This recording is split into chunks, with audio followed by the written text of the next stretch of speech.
नमस्कार दोस्तों, योगेश टेक्निकल में आपका फिर से बहुत बहुत स्वागत है। दोस्तों आज के इस वीडियो में हम अगर आपके विंडो एयर कंडीशनर में फ़ैन मोटर काफ़ी ज़्यादा आवाज़ कर रही है या फिर कुछ देर चलने के बाद यानी कि आधा घंटा या 1 घंटा चलने के बाद बंद हो जाती है, तो उसे हम कैसे ठीक कर पाएंगे। अगर आप इस लाइन में नहीं हैं तो वीडियो में लास्ट तक बने रहिएगा। अगर आप परिपक्व हैं तो वीडियो को स्किप कर सकते हैं।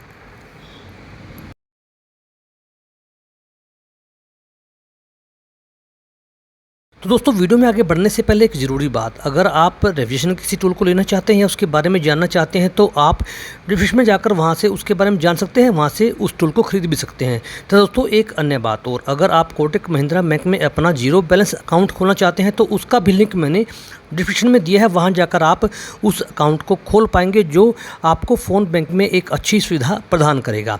तो दोस्तों सबसे पहले हम हीटिंग कोयल को खोलेंगे, जिसे खोलने के लिए आपको काफ़ी पेशेंस का इस्तेमाल करना होगा।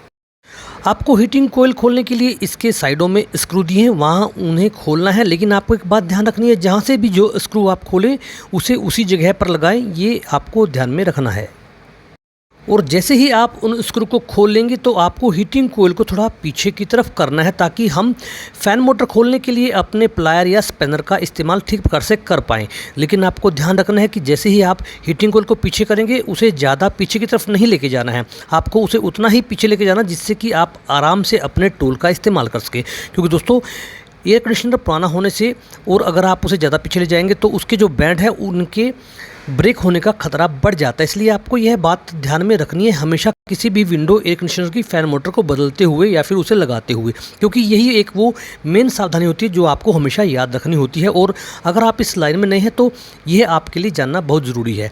अब हम फ़ैन का ब्लेड निकालेंगे फ़ैन मोटर का, उसके लिए हमें एक लॉक को खोलना होगा। किन्हीं विंडो एयर कंडीशनर में लॉक होता है, किन्हीं में हमारा नट दिया होता है आगे की तरफ, लेकिन ये एलजी का विंडो एयर कंडीशनर है इसलिए इसमें लॉक की टेक्निक दी होती है जो आप नोज़ प्लायर या अन्य प्लायर से निकाल सकते हैं।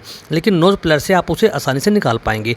इसको निकालने के आपको धीरे धीरे उसको दबाकर दोनों साइड से पीछे की तरफ धकेलना है। और ध्यान रहे कि आपकी हीटिंग कोयल पर उसका कोई प्रेशर ना पड़े, ताकि आपकी हीटिंग कोयल की फिन्स ना खराब हो जाए। और अगर ब्लेड आसानी से निकल जाता है तो कोई बात नहीं, अगर ब्लेड निकलने में थोड़ी परेशानी है तो आप उस पर थोड़ा पानी डालकर उसे स्मूथली कर सकते हैं, क्योंकि दोस्तों साफ्ट पर काफ़ी जंग लग जाता है। और देखिए इस साफ्ट में प्ले है, इस प्ले के हो जाने से भी एक समस्या उत्पन्न हो जाती है जो आप देख रहे हैं। देखिए ये इस ब्लेड ने इसकी बॉडी पर स्क्रैच कर दिए हैं, यानी कि इसमें प्ले होने की वजह से जो हमारा फ़ैन मोटर का फ़ैन ब्लेड है वो इससे घर्षण करता है और आवाज़ आने का यह भी एक कारण हो सकता है। इसलिए आप इसे नज़रअंदाज ना करें। और अगर आपके फ़ैन मोटर में ज़्यादा प्ले है तो आपके बुश या बेरिंग ख़राब हो सकते हैं, और आवाज़ें ज़्यादा आती हैं तो भी आपके बुश या बेरिंग ख़राब हो सकते हैं। उनमें लुब्रिकेशन की कमी हो सकती है, या आपके बॉल बेरिंग जाम हो सकते हैं, या फिर आपका बुश ख़राब हो सकता है, या फिर आपकी शाफ्ट भी ख़राब हो सकती है। ये सभी बातें हम आगे जानेंगे। मैं आपको सिर्फ ये संकेतात्मक बता रहा हूँ ताकि आप इसके बारे में जान पाएँ।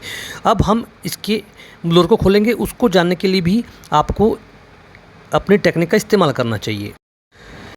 तो अब हम फ़ैन मोटर खोलने के लिए इसके बेस में 4 स्क्रू दिए होते हैं, या फिर आप उन्हें नट भी बोल सकते हैं। उनके लिए आपको उचित टूल्स का इस्तेमाल करना होगा, या तो आपको स्क्रू ड्राइवर का इस्तेमाल करना हो, अगर आसानी से खुल जाते हैं, नहीं तो आपको गोटी या स्पैनर का इस्तेमाल करना होगा। और फ़ैन ब्लोअर को बाहर निकालने के लिए हमें इसके आगे जो कूलिंग कोयल है उसे थोड़ा दूर करना होगा। उसके लिए भी आपको उसके साइडों में स्क्रू दिए हुए हैं, उन्हें खोलना होगा। मैं आपको यह बात बता देना चाहता हूं दोस्तों कि हर विंडो एयर कंडीशनर का जो फ़ैन मोटर खोलने का मैकेनिज्म है वो लगभग समान ही होता है, लेकिन उनकी जो ब्लोअर और फ़ैन ब्लेड खोलने का जो टेक्निक होती है वो डिफरेंट हो सकती है। इसलिए आपको हर विंडो एयर कंडीशनर पर ध्यान से ही इस कार्य को अंजाम देना है। अब हम इसके ब्लोअर को बाहर निकालेंगे, उसके लिए भी हमें इस लॉक को हटाना होगा जो हमने पीछे फ़ैन ब्लेड की तरफ से हटाया था, क्योंकि एलजी एयर कंडीशनर में ये लॉक ही दिए होते हैं फ़ैन मोटर के फ़ैन ब्लेड पर और ब्लोअर पर, तो इन्हें भी आपको नोज प्लायर या प्लायर से निकालना है। आपको एक सावधानी का इस्तेमाल यहाँ पर अवश्य करना है कि फ़ैन ब्लोअर है वो जाम हो सकता है, इसलिए आपको उसे हल्का हल्का घुमाकर पीछे की तरफ साफ्ट को पकड़कर उसे हल्का हल्का फ्री करना है। अगर आप ज़्यादा जोर लगाएंगे तो फ़ैन ब्लोअर टूट सकता है, क्योंकि दोस्तों इसको खोलने का यही एक आसान तरीका होता है। किसी भी फ़ैन ब्लेड के जाम होने या फ़ैन ब्लोअर के जाम होने पर आप यही ट्रिक इस्तेमाल कर सकते हैं, उसको हल्का हल्का थोड़ा सा घुमाएं, क्योंकि ऐसा करने से फ़ैन ब्लेड टूटने के चांस कम हो जाते हैं। क्योंकि दोस्तों फ़ैन ब्लेड पीवीसी का बना होता है और पीवीसी की बॉन्डिंग के लिए केमिकल इसके अंदर मिलाया जाता है, जो काफ़ी टाइम व्यतीत होने पर वो केमिकल हवा में अपने आप घुल जाता है, जिससे कि उसकी जो पीवीसी की फ़ैन ब्लेड है उसका जो मजबूती है वो कम हो जाती है। इसलिए आपको ये फ़ैन ब्लेड निकालते हुए ये बातें आपको हमेशा ध्यान रखनी है। देखिए दोस्तों, हमने उस लॉक को बाहर निकाल दिया है और हम ब्लोअर को हल्का हल्का घुमाकर उसे निकालने की कोशिश कर रहे हैं और हमने फ़ैन ब्लोअर को आखिर में निकाल ही दिया। अगर फ़ैन ब्लोअर बिल्कुल जाम है तो आप उस पर थोड़ा पानी डाल सकते हैं या फिर अन्य किसी लिक्विड का इस्तेमाल कर सकते हैं जो आपको बाज़ार में उपलब्ध हो जाएगा। यह वो लोग होते हैं दोस्तों जो इन फ़ैन ब्लोअर और फ़ैन ब्लेड को स्थिर करके रखते हैं, यानी कि उन्हें टाइट करके रखते हैं। अगर इनमें जंग लग चुका है तो आप ये भी बदल दीजिए। उसके बाद हमने इसके जैक को बाहर निकालकर फ़ैन मोटर को बिल्कुल बाहर निकाल लिया है। आपको कूलिंग कोयल को उतना ही पीछे की तरफ करना जितना हमें ज़रूरत है, क्योंकि अगर ज़्यादा आप पीछे की तरफ लेके जाएंगे उस पर दबाव पड़ेगा, जिससे कि पाइप के बैंड होने या फिर उनके लीक होने का खतरा बढ़ जाता है। इसलिए आपको हमेशा यह बातें ध्यान में रखनी चाहिए। वैसे मैं विंडो एयर कंडीशनर के फ़ैन मोटर के ऊपर काफ़ी वीडियो बना चुका हूँ और जिससे कि आपको यह आइडिया आ ही गया होगा। दोस्तों, आपको हमेशा खोलते वक्त काफ़ी ध्यान रखना होता है। अब हम फ़ैन मोटर को बाहर निकाल कर ले आए हैं। अब हम इस फ़ैन मोटर खोलेंगे। इसको खोलते हुए आपको काफ़ी सावधानी का इस्तेमाल करना, क्योंकि दोस्तों इसकी जो फिटिंग होती है वो काफ़ी टाइट होती है, इसलिए आपको ध्यान से ही इसे खोलना है। और मैं आपको यह बात तो बता देना चाहता हूँ, अगर आप इस लाइन में नहीं हैं, जब भी आप किसी विंडो एयर कंडीशनर की फ़ैन मोटर खोलें या उसे लगाएं तो उसका एक वीडियो बना लीजिए, क्योंकि दोस्तों खोलते हुए तो हम एक्साइटमेंट में उसे खोल जाते हैं, लेकिन जब बात फिट करने की आती है तो हम कुछ चीज़ें भूल जाते हैं जो हमें काफ़ी परेशान करती है। इसलिए आपको एक वीडियो बनाकर रखना चाहिए, ताकि आप अगर कोई चीज़ भूलें तो आप उस वीडियो को देखकर वो चीज़ प्राप्त कर पाएँ। देखिए, सॉफ्टवेयर काफ़ी स्क्रैच हो चुके हैं। हमेशा आप इन स्क्रैच को फ़ैन मोटर फिट करने के बाद या निकालने से पहले इसे फाइल से रेती से साफ़ कर लीजिए, नहीं तो आपका जो बॉल बेयरिंग है वो पूरी तरह से शाफ्ट बाहर नहीं निकल पाएगी या फिर आपका बुश ख़राब हो जाएगा अगर वो ठीक होगा। दोस्तों, आवाज़ें काफ़ी है, इसलिए हमें इसके बेयरिंग या फिर बुश को चेक करना होगा और इसकी जो फिटिंग है वो काफ़ी टाइट होती है।